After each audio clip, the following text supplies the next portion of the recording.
it to Porto! All right, first things first, pastel de nata. The hotel lobby was giving these ones out, so they were free. They taste free. So we've arrived in Porto. It's this tiny town in Portugal, sort of on the coast. It's along a massive river. Our plan was to take a train from our hotel in Paris to the airport. We looked it up, it sounded legit. We felt more comfortable taking the trains, so we thought, all right, we'll take the train. It was a lot cheaper. It was 10 euros to go to the airport instead of an Uber, which was 40 euros. So we gave ourselves lots of time to get to the train station, buy these tickets. Turns out you can't buy those tickets before 5 a.m. We couldn't even find where the train was. It was a bit wild. We missed the train. Our train was at 5 in the morning because our flight was leaving at 7 a.m. We thought we gave ourselves lots of time. Not enough, not enough. We ended up taking the very expensive Uber, but it was pretty quick and we ended up arriving the exact same time as our train would have got there. We were very happy about that. Oh my gosh, we made it here. I feel like the most stressful part of that journey was the walk to the train station. It's like 1.5 kilometers, and I just couldn't believe how many people were out. Like, are they still awake? Did they not go to bed? But man, I was just praying we did not get attacked, walking around with our suitcases and backpacks. But we made it to the train station. And then you couldn't buy train tickets to get to the airport.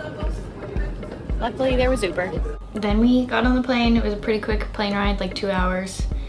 We arrived in Portugal, taking the train down to the city center in Porto where our hotel was really easy and really cheap. 2 euros all the way from the airport compared to 10 euros in Paris. Pretty wild. We got to the hotel very early, like it was like 10 a.m. Our room was ready, which was such a blessing. We're like, oh, we don't have to lug these suitcases around. I couldn't believe how hilly it was, because even once we got off the train, we still had to walk down. A lot of hills, a lot of stairs with suitcases. It was wild. Davey carried my suitcase the last little bit. I really appreciate it. So then we just had a little rest. We hung out, and then we decided, let's hit the town. The weather didn't seem that great, but then when we got out, it was very hot. It was a little windy, but we did manage to get a little bit burnt. Every corner is just wild. There is no rhyme or reason to the road system here. If it even is a road or sidewalk, we don't know. But we're walking around and it's beautiful. We saw a wedding, which was also wild. Yeah, mostly we just walked around. I don't know what there really is to do in Porto, but we walked around. Yeah, most of the tourist stuff seems to happen in the center of the city, which is right by the river. So there's a lot of singing and dancing, there's shops, there's people selling stuff. It definitely feels more touristy. I don't know what the main attraction is to do here other than walk around and see stuff, eat and drink. I assume if you're a big wine drinker, there would be quite a bit to do. Lots of places to eat. Most importantly, pastel de nata is everywhere. I can't wait to eat all the pastels. Everywhere, everywhere, everywhere. Everywhere, everywhere, everywhere. I love them. And they're super cheap, like between 1 euro to like 2 euros. Pastel de nata, number 1. I might cry. I'm crying, it's so good, I'm so happy. So my Apple Watch says we climbed 40 flights of stairs and walked over 12 kilometers yesterday, which is crazy, up and down these tiny little stairs. So we were pretty tired by the time dinner time rolled around. Pastel de nata number 2, and we got one of these called the Congrada.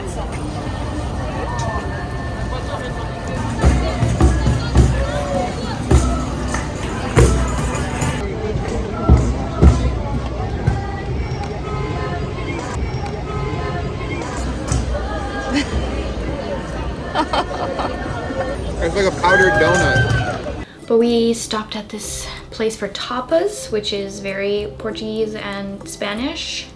It's all these little share dishes, and we thought we better try local things because we didn't eat any French food in France and we didn't eat any British food in Britain.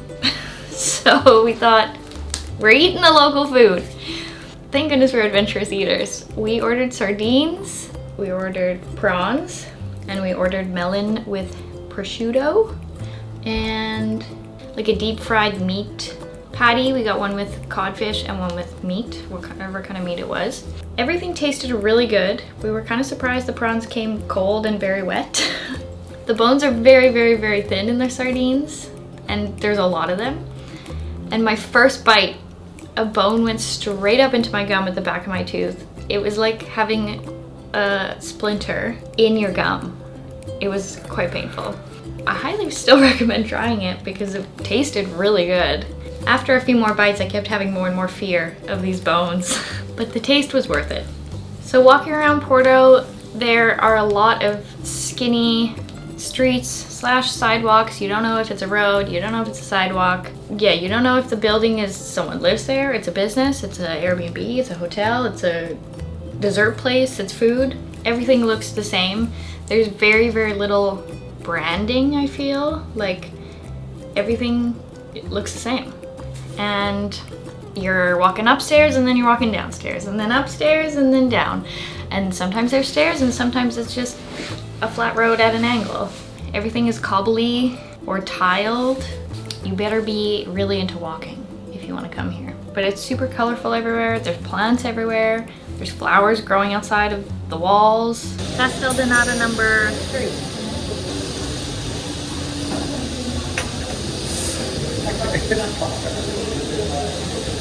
That might be the best one yet. Everyone is also very friendly, we found. And most people know English, or at least can figure out what it is you're wanting. That is very helpful when you are in a foreign country that seems to not have any rhyme or reason to it. We slept in a little bit because we knew the weather wasn't going to be amazing, but we had to go to this train station because we are trying to take a train from here down to Lagos. Everything on the Eurail app says you have to go to the station to book your reservation. So we were like, okay, we'll go to the train station, we'll book our reservation. It's about a 30-minute walk uphill. We decided to get breakfast on the way. We got the tourist breakfast because it was the best deal on the menu. You get an orange juice, you get a coffee, you get a pastel de nata, you get like this interesting croissant, ham and cheese sandwich, and some other sort of bun with butter on it. It's only €4 a person. Like, that is wild. €4. I think we spent, it ends up being 11 Canadian dollars on 2 breakfasts with what, I don't know what more you could want. And it was really good. And so we really enjoyed that. Pastel de nata number 4. This one is cinnamony, like the last one we had yesterday. It's really good. Then we continued on to the train station. We get there, there's sort of like 2 separate train stations there. Every ticket booth is closed. It's already noon. And we're like, are they not open yet? Because the hours they seem to keep here are very interesting. Very, very interesting. And there seemed to be a lot of people in the train station, just as confused as we were. So there's some boards on the wall. We're trying to figure those out. Most of it is in Portuguese. Finally, we see someone who looks somewhat official. I'm eavesdropping on everyone else's conversation. And what we gather is there's a strike. And so some of the trains are running today. Some of them are not. There's no way to buy your ticket. Everyone's there with their suitcases or their massive backpacks. They couldn't go anywhere. So we were luckily trying to book a train ticket for a later day. We had such an interesting time booking the London to Paris one that we thought we'd try and go a little bit earlier. And with the weather being crappy, we were trying to decide whether we go tomorrow or 2 days from now, our original plan. Some of it kind of depended on what they were saying about the train, because there's 2 different train routes you can take, one with 1 change, one with 2 changes, and it can vary anywhere from 6 hours to 8 hours. There were a lot of dependents. We did not get a lot of answers. There's a strike. Luckily, there was a man who saw us looking very confused, and he helped us out. So we learned that tomorrow, which is also a holiday, everything seems to be going to run as normal. And again, our train is very early in the morning. It's at 5:30 a.m. So we're like, how early do we get there? And if the ticket booths aren't open, can we just get on the train? Because there was nothing preventing you from walking over to the train like there is in London and Paris. He's like, oh, there's no rules in Portugal. They'll give you grace if the ticket things are closed. Maybe you could pay someone on the train. It's like, okay. Now we're trying to decide, do we eat the cost of our hotel tomorrow night because it's non-refundable if we check out early and book another day in Lagos and get there, because we were only going to spend 24 hours there, and the weather here is not looking as incredible as we were hoping. Or do we just try and find some more things to do in Porto and do the rushed 24 hours in Lagos? These ones are tiny, so this is number 5.